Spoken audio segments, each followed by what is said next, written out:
నమస్తే. భారతీయులకు బంగారంతో ఉన్న అనుబంధం మామూలుది కాదు. ఏ చిన్న శుభకార్యం జరిగినా బంగారం మస్ట్. ఇక పెళ్లిళ్ళు, పండుగలు, శుభకార్యాలకు బంగారం కొనుగోలు చేయడం ఒక ఆచారంగా కూడా మారింది. దీంతో ధరతో సంబంధం లేకుండా బంగారం కొంటూనే ఉన్నారు భారతీయులు.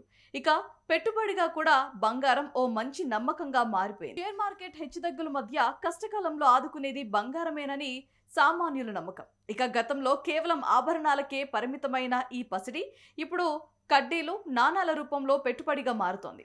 2020లో 23.9% ఉన్న పెట్టుబడి వాటా 2025 నాటికి 32%కి చేరుతుందని అంచనా. మొత్తానికి ఆభరణంగా, ఆర్థిక భరోసాగా బంగారం భారతీయుల జీవితాల్లో భాగమైపోయింది. అదే ఇప్పుడు భారత్ను పసిడిలో ముందంచులో పెడుతోంది. తరతరాలుగా భారతీయులు కూడబెట్టిన పసిడి సంపద ఇప్పుడు ఒక చారిత్రాత్మక మైలురాయిని తాకి అంతర్జాతీయ మార్కెట్లో బంగారం ధరలు ఆకాశాన్ని అంటుతున్న తరుణంలో భారతీయులు ఇళ్లల్లో ఉన్న పసిడి విలువ దేశం మొత్తం ఆర్థిక వ్యవస్థ కంటే ఎక్కువగా ఉండటం ఇప్పుడు ప్రపంచవ్యాప్తంగా చర్చనీయాంశమవుతోంది. ప్రస్తుతం అంతర్జాతీయ మార్కెట్లో బంగారం ధరలు రికార్డు స్థాయిలో పెరగటంతో భారతీయ కుటుంబాల వద్ద ఉన్న బంగారం మొత్తం విలువ దేశ జీడిపి పరిమాణాన్ని మించిపోయింది. బంగారానికి ప్రపంచవ్యాప్తంగా ఫుల్ డిమాండ్ ఉంటుంది. అందుకే దాని ధర ఆకాశానికి అంటుతోంది. అయితే బంగారం విషయంలో ప్రపంచం మొత్తం ఓవైపు ఉంటే మన దేశం మాత్రం ఓవైపు ఉంది. పసిడి ప్రియులకు కారణం మన దేశం బంగారం విషయంలో ఒక సంచలనాన్ని క్రియేట్ చేసిందనే చెప్పాలి.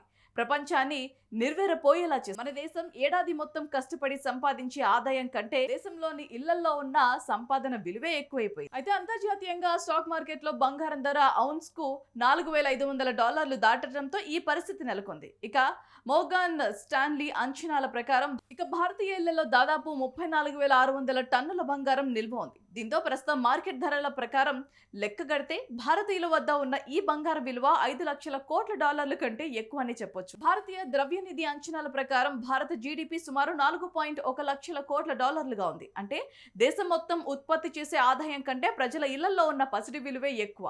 ఇదొక మైలురాయని చెప్పుకోవచ్చు.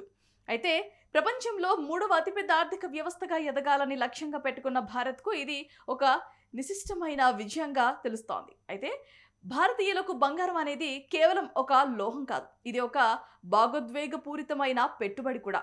సంక్షోభ సమయాల్లోనూ, యుద్ధాల వంటి అనిశ్చిత పరిస్థితుల్లోనూ ప్రజల బంగారాన్ని అత్యంత సురక్షితమైన ఆస్తిగా భావిస్తారు.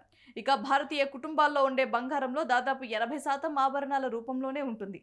ప్రజలు దీనిని ఒక పొదుపు సాధనంగా భావిస్తారు తప్ప విక్రయించి సొమ్ము చేసుకునే ఆస్తిగా చూడరు. అందుకే ధరలు పెరిగినా వినియోగంపై పెద్దగా ప్రభావం ఉండదని నిపుణులు అంటున్నారు. అయితే దశాబ్దాలుగా అమెరికన్ డాలర్తో సమానంగా బంగారం తన విలువను కాపాడుకుంటూ వస్తోంది. ఇక ప్రపంచవ్యాప్తంగా బంగారం వినియోగంలో భారత్ 2వ స్థానంలో ఉంది. చైనా తర్వాత మన దేశమే అత్యధికంగా బంగారాన్ని దిగుమతి చేసుకుంటోంది. గత 5 ఏళ్లలో రిటైల్ ఇన్వెస్టర్ల ధోరణిలో కూడా మార్పు వచ్చింది. ఆభరణాలతో పాటు గోల్డ్ బార్స్, కాయిన్ల రూపంలో పెట్టుబడులు పెట్టే వారి సంఖ్య క్రమంగా పెరుగుతోంది. అయితే కేవలం ప్రజలే కాదు, రిజర్వ్ బ్యాంక్ ఆఫ్ ఇండియా కూడా తన బంగారం నిల్వలను పెంచుతోందని 2024 నుంచి ఇప్పటి వరకు ఆర్బీఐ సుమారు 75 టన్నుల బంగారాన్ని కొనుగోలు చేసింది. దీంతో మొత్తం నిల్వలు 880 టన్నులకు చేరాయి. యుద్ధాలు, ఆర్థిక అనిశ్చితి సమయంలో బంగారం సురక్షితమైన పెట్టుబడి కావడంతో కేంద్ర బ్యాంకులు కూడా దీని వైపు మొగ్గు చూపుతున్నాయి.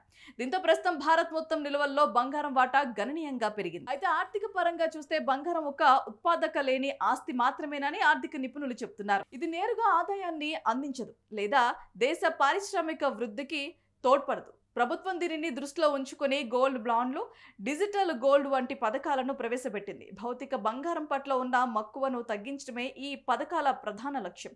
ఇక ప్రజలు ఈటీఎఫ్ వంటి బాండ్ల వైపు మళ్లాలని నిపుణులు సూచిస్తున్న భౌతిక బంగారంపై మోజు మాత్రం తగ్గటం లేదు. అయితే భారతీయ గృహాల్లో ఉన్న ఈ $5 ట్రిలియన్ సంపద దేశ ఆర్థిక శక్తికి నిదర్శనమని చెప్పాలి. ఈ భారీ నిల్వలను దేశ అభివృద్ధికి ఎలా ఉపయోగించాలి అనేది పాలకుల ముందున్న సవాలు. సాంప్రదాయ బంధం, ఆధునిక ఆర్థిక ప్రణాళికల మధ్య సమతుల్యత సాధించినప్పుడే ఈ పసిడి సంపద దేశ భవిష్యత్తుకు నిజమైన సంపద అవుతోంది. మరోవైపు భారతీయుల దగ్గర ఇంత బంగారం ఉందా అని పసిడి లెక్కలను చూసి ప్రపంచ దేశాలు మైండ్ బ్లాక్ అవుతున్నాయి.